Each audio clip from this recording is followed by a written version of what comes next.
Assalamualaikum warahmatullahi wabarakatuh.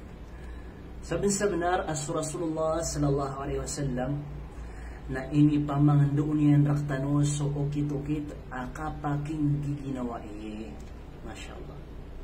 Tingin man to la tabaghadu o bakano kekagwada.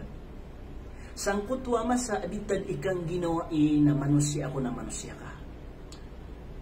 Na magatus ka porsinto agilay na akong kasakaribatan na bupawin. Kada manusia di keribat. Na ba akong kakagwadin sabab sangkot to keribat hakan.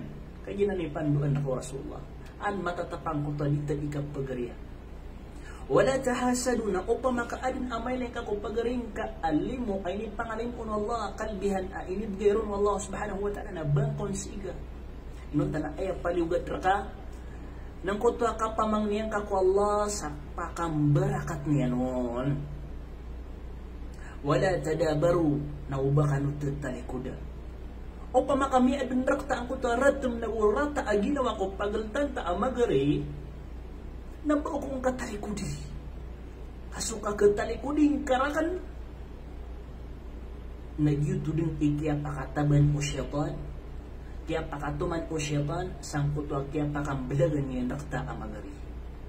Wa kunu ibadallahi ikhwana nagumabalikan wa mga urip na Allah subhanahu wa ta'ala amagari ginan ipanduan o Rasulullah sallallahu alaihi wasallam sadyang kutwa magari tutungan na yan didarudupa o pamakat ito maniran inggulalaniran ang kai awasiat kiran o Rasulullah sallallahu alaihi wasallam na insyaallah subhanahu wa ta'ala na niya badusiran ang magari sangkai adunya na sampurna sa alungan amawri. Wassalamualaikum warahmatullahi wabarakatuh.